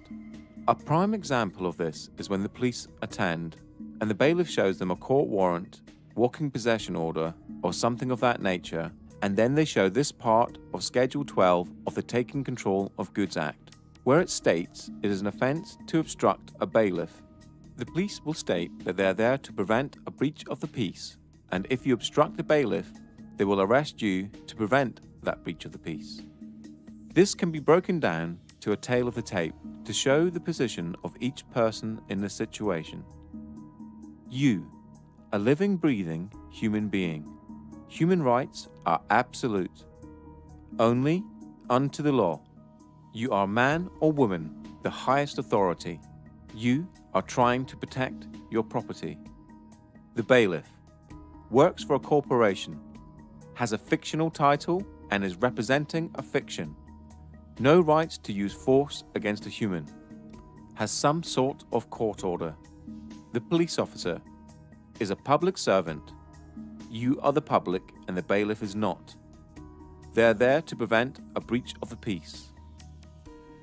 Many encounters have ended with the police siding with the bailiffs, and acts of violence or arrests being made on the debtor, all because of a major misunderstanding on behalf of the police. Here's why. We have shown that force cannot be used to collect a debt except in exceptional circumstances. A bailiff cannot use force on a person. If you are standing in front of your door and peacefully resisting, they cannot move you out of the way. For an arrest under the prevention of a breach of the peace, there are plenty of case laws that show the aggressor is the one to be arrested. The main definition comes from R.V. Howe, 1981, and the following next 4 case laws define who is to be arrested to prevent a breach of the peace.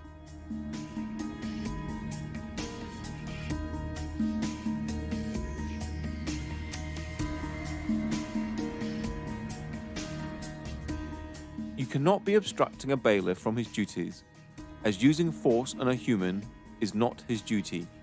It seems trivial, but the law allows you to peacefully resist the possession of your home or property. If the bailiff is there for a debt or a non-criminal fine, such as a speeding ticket or parking ticket, then it is a civil matter and the police must be impartial no matter what the paperwork says. R.V. Howe, 1981, and Bibby v. Chief Constable of Essex Police, 2004, are now held as the authority for defining a breach of the peace.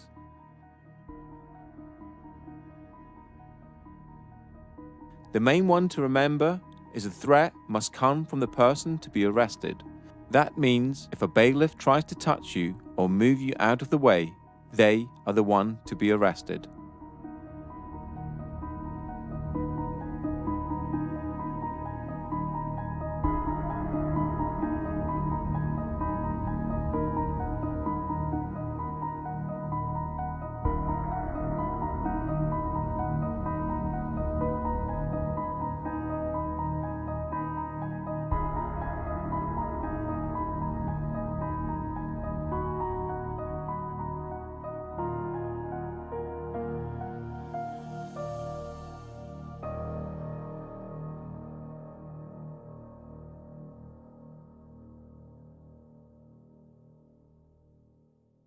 I'm talking to you. I'll help you up in court, mate.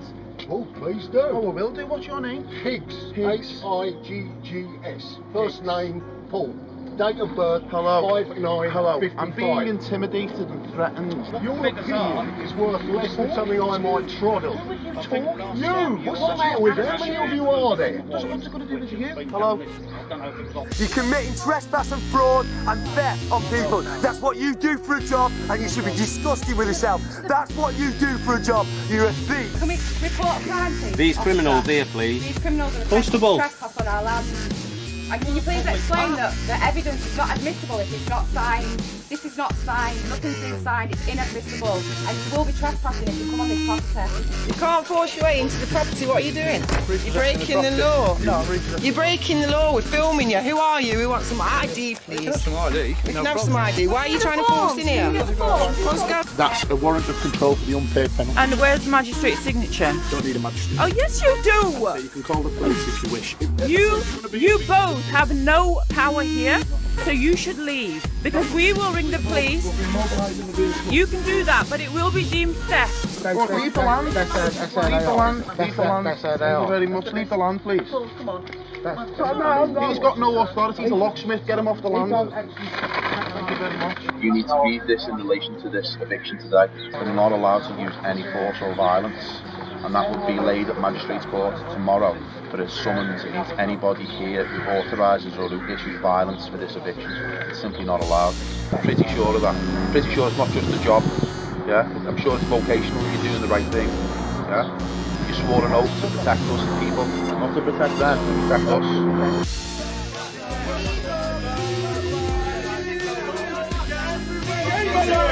This is going to happen wherever you guys go with no eyes to the people. You people need to really think about what you're doing, please, before it's too late. And don't be arrogant, Mr. Koresh. You really have got a problem there. Don't touch me now, mate. Don't touch her. I'm not touching her. Don't touch her. Right. I'm not touching her. You're not coming in. You're not coming in. You're not coming in. Right. CAU. What's the job done? Good night.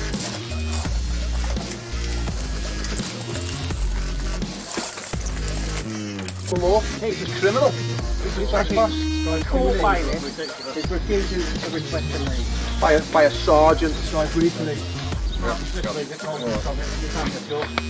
Thank you, Constable. Thank you very much, Constables. Absolutely, you're going to be heroes online. Absolute heroes. Well done.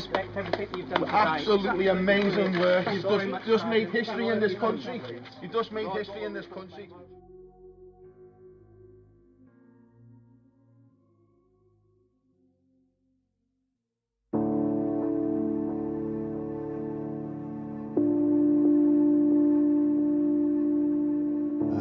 In this society, there is no way of actually living free at this point. I've had the idea to find some land somewhere, buy a piece of land and build my own house and live apart from the system. The system will not allow you to do that. They will come for you and kick you off your own land and force you to live the way they want you to live. What I feel is quite important is people need to get educated. People need to start waking up and realise what's going on around them. Generally, people tend to only give a damn really what's happening when it's actually on their doorstep and it's happening to them. But unfortunately, we can't wait for that to happen. We need to realise that we're all one and the same. We all need to look out for each other and protect each other, because we've got a system now that's been built up around us. We've got a corporate web of an empire that's completely taken over every aspect of our lives. So, to people who are worried about debt, again, don't worry about it. You got family, you got kids, you got real problems in life. Worry about those. Debt is not something to worry about. Fair enough, some people have mortgages. But again, as I said earlier, you start dancing with the devil, you're gonna get burnt, You play with fire, you're gonna get burnt. You're gonna sign agreements that banks own your house, you're gonna get burnt if you don't pay that. But in terms of consumer debt, personal loans, unsecured debt, fuck it. Yeah, you won't be able to get a mortgage for 6 years. And who's got enough money to save up for a deposit for a mortgage? Anyway, I don't know. So just don't worry. Live in love. Get Out of Debt Free we've got one piece of the jigsaw, but there's so many things that need fixing on the planet, like health, education, law, everything. There's so many pieces, and I've been at, I think, 8 different festivals this summer, and I've seen tens upon tens of, probably 50 different speakers, and all of them have got a little bit of the jigsaw, and I'm sort of just trying to see how together that we can build a new sort of reality based on fairness, because when you realise that, hang on, they're spraying stuff in the skies, they're putting stuff in our water supply, and they're cutting down rainforests, and these are all problems. Now, I've got the answer to one of these, but to change the world, we've got to sort out all these problems, I feel. The people stand above the government stand above citizens. And in America, we've taken the term citizen from them, but citizenship was actually created with the abolition of the slave trade. And it was so that slaves could be given the same rights as the free people, but without the same power. So the citizens were always going to be ascribed their rights and responsibilities by the government. And it was so that they could keep a finger on the ex-slaves. Whereas that's now been applied to everybody everywhere, and now obviously you have good citizenship classes at school, and citizenship is on the curriculum now. So all this is being not brought in for us, it's been brought in for a couple of generations' time, when it's totally normalised that everyone is a citizen who only has rights and responsibilities because the government gave them to them. And the standing as the people will be long forgotten by them. The sadness of this is that there is a lot of people out there that are involved in the commercial construct and are doing things every single day for one reason, that's basically to survive. So they have to go to work every single day and know that what they're doing is not moral. But they have to do it because they feel that there is no other way they can support their families. They are taxed to the hilt. Everything that they've got, they are threatened with its removal if they do not comply. That's a very, very sad situation, because that means that the human being is being controlled by a construct and can't escape that construct. And it gets worse day in, day out. They want a way out. Ignorance is our fault. Not being up to speed with what's going on is our responsibility. We're giving our power away to people who are using it against us. People need to understand. People need to wake up to what's really, really going on before it's too late. And stop looking at the mainstream media Stop looking at the mainstream newspapers. Start looking at some information that's real and is relevant, because otherwise we're all going to be microchipped, we're all going to be controlled. We can barely do anything now, having to ask the government for permission to protest against the government. Our freedoms are being taken away by the day, and people are not noticing because they're being distracted with other things, from religions, from TVs, from celebrity gossip. We need to be adults about it, we need to open our eyes, and we need to really, really see what's happening. Otherwise, we're going to be in the middle of this new world order, this complete one system of control, and we're all just going to be barcodes. And that's the way it's going, and that is the true reality of the world that we're living in at the moment. 5 years ago, when I was looking for letters to actually send to the banks, there was nothing on the internet. Nobody was like talking about this apart from Mary Elizabeth Croft, who I based our letters on. You know, I thought, this is wonderful. And I was thinking there must be template letters out there for, you know, after the book that she'd written. There was nothing. Now we've got websites and forums and loads of different letters out there for dealing with banks and debt collectors. You know, so that's how far in the last 5 years consciousness has shifted. People are waking up. Now, when we hit the 100th monkey effect, that's when everyone wakes up. It's like a new film that's like no one has heard of, and then suddenly it breaks through and everyone's talking about it. And I feel that people suddenly realise, my goodness, we've been had by the banks, the governments and the corporations, and with endless war, with endless poverty, and keeping us on that treadmill.